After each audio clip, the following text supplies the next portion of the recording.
There is a voice that calls, steady and unyielding, like the whisper of wind through ancient trees. It does not compete with the clamor of the world, but instead waits patiently for the moment you are still enough to listen. This is the voice of God, alive, real, and speaking to you even now. But how do we hear him? How can we know, in a world so full of distraction and doubt, that he is speaking to us? God's voice is never silent. From the dawn of creation to this very moment, he has been speaking not as a distant deity, but as a loving father who desires to be known. The problem is not his silence, it's our inability to hear. His words are etched into the fabric of existence, woven into the sunlight that warms your face, the laughter of a child, and the steady rhythm of your own heartbeat.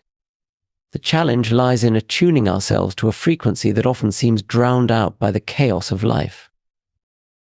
The misconception many hold is that God speaks only through extraordinary signs, a burning bush, a booming voice from the heavens, or miraculous visions. While he is capable of such grandeur, his voice is often far simpler, subtler, and more personal. He whispers through the scriptures, the timeless words carrying fresh meaning with every season of life. He speaks through the beauty of creation, each sunset painting a reminder of his faithfulness. And he nudges through the gentle pull of your conscience, that inner sense of right and wrong that reflects his nature within you. But to hear him, we must learn to quiet the noise. The world clamors for our attention with its endless notifications, demands, and distractions. These voices compete for dominance, often drowning out the still, small voice of God. Imagine a musician tuning an instrument before a performance. The process requires focus, patience, and intentionality. In the same way, tuning our hearts to hear God's voice requires deliberate effort. It means carving out moments of silence, embracing solitude, and making space for him amidst the busyness. It is also essential to approach him with expectancy. God does not withhold his voice out of cruelty or indifference. He waits for hearts that seek him earnestly. When we ask, "Lord, speak to me," we must also be prepared to listen with faith. His response may not always come as we expect or in the timing we desire, but it will always come with love and purpose. God's voice is persistent, not in a way that forces, but in a way that invites. He is patient, repeating his call until we recognize it. Even when it feels like silence, he is present, teaching us to lean into trust. Hearing him begins with the simple truth: he is always speaking, and his words are meant for you. Listen, and you will find him in ways you never imagined. Understanding God's voice begins with recognizing where it resonates most powerfully in the heart. While the mind is a gift capable of reasoning and analyzing, it often seeks answers that fit within the limits of logic and evidence. God's voice, however, moves in ways that transcend these boundaries, reaching into the deepest parts of who we are. It is in the heart, where emotions and spiritual truths intertwine, that his words find their clearest expression. When God speaks, it often comes as a stirring within, a conviction, a sense of peace, or even a gentle restlessness that nudges us toward change. These moments may not always come with clarity or explanation, but they carry a weight that cannot be ignored. They remind us that God is not merely interested in our intellect, but in transforming the very essence of who we are. His words don't just inform, they transform.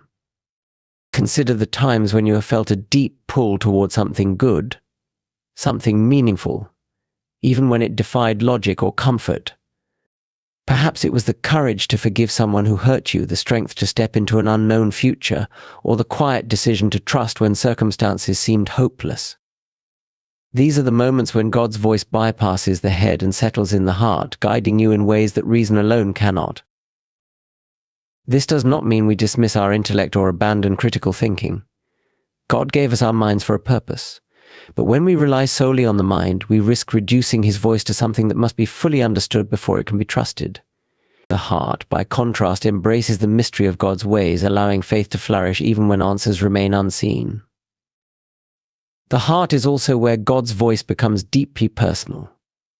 While the world offers countless opinions and advice, God's words to you are uniquely tailored to your journey, your struggles, and your purpose.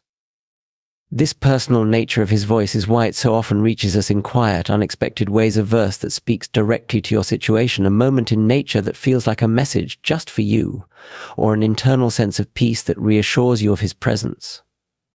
To hear God in your heart requires trust. It means surrendering the need for immediate understanding and allowing his truth to take root within you. As you do, you will find that his voice becomes not just something you hear, but something you live by, a constant source of guidance, comfort, and transformation. Hearing God's voice is not just about recognition, it is a call to action. His words are never idle, and his guidance is not given merely for our contemplation.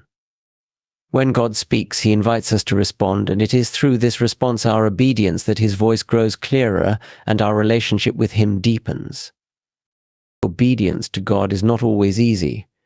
Often his words challenge us to step outside our comfort zones, to forgive the unforgivable, to love the unlovable, or to trust in the face of uncertainty.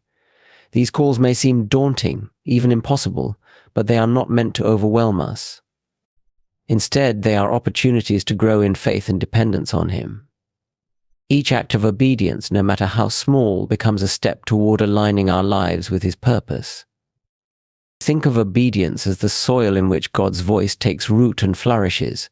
When he speaks and we respond, a dialogue begins. It is not a one-sided command, but a living relationship. As we follow his lead, we begin to recognize his voice more readily.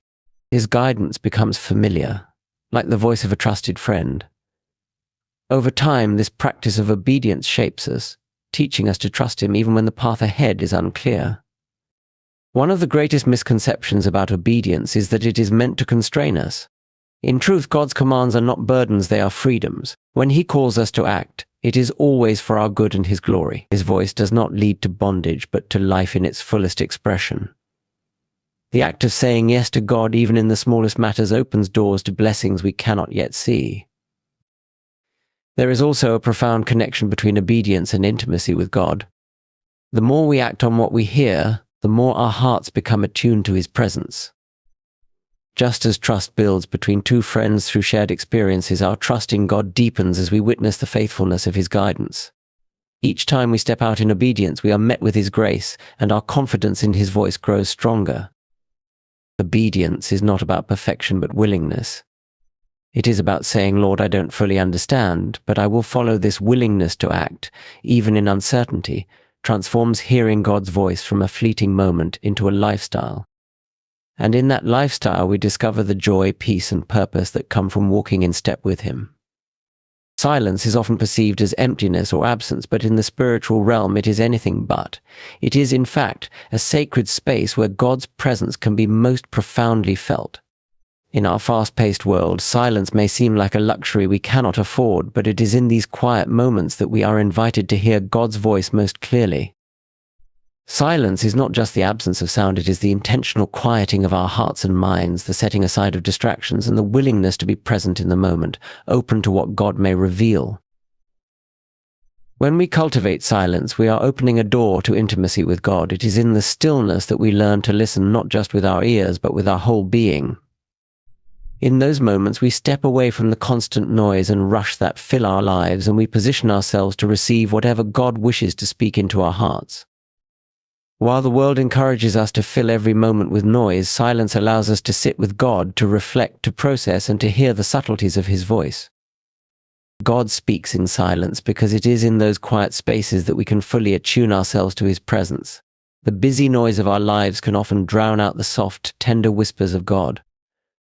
In silence, however, we are given the chance to step away from the demands and distractions that cloud our perception, allowing us to connect with him on a deeper level. Silence does not make God any more present, but it allows us to be more aware of his presence, much like tuning an instrument to the correct pitch. Embracing silence also teaches us patience and trust. God does not always speak immediately or in the ways we expect. Silence is often a time of waiting, where our souls are stretched and refined. It is in these waiting periods that God builds our character, teaching us to rely on him rather than on our own timing or understanding. We may not always hear his voice in the silence, but we can trust that he is working within us, preparing us for what is to come. The beauty of silence is that it is never truly empty. It is filled with the potential for deep connection with God. When we embrace the quiet moments, whether in solitude or in the midst of our daily routines, we open ourselves up to hearing his voice in ways that are transformative. And it is in those moments of stillness that we often experience his most profound guidance, his most tender reassurance, and his most profound love. In conclusion, hearing God's voice is not a matter of trying harder or searching for some distant revelation. It is about tuning our hearts and minds to the frequency of his presence, recognizing that he is always speaking, and we must become intentional in our listening. His voice is never silent. It speaks through the world around us, the scriptures, and the whispers in our hearts. We must learn to recognize that voice not with our intellect alone, but with the depth of our hearts where faith and trust take root. As we respond in obedience, we strengthen our connection with him, realizing that his words are not burdens but gifts of freedom that lead us into a life of purpose and peace. Through obedience, we engage in a dialogue with God that transforms us and deepens our relationship. And in the silence, we find the space to hear him most clearly, to rest in his presence and to grow in trust, knowing that he is working within us, even when his words seem few. Hearing God's voice is not a single moment, but a continual journey. It requires patience, openness, and a willingness to move forward in faith, even when the path ahead is unclear. But as we walk in step with him, we discover the profound joy of living in harmony with his purpose, guided by his wisdom and anchored in his love. His voice is not far, it is close, always near, waiting for us to listen, to respond, and to follow. And when we do, we find ourselves not only hearing his voice, but living the life he has called us to in its fullest and most beautiful expression.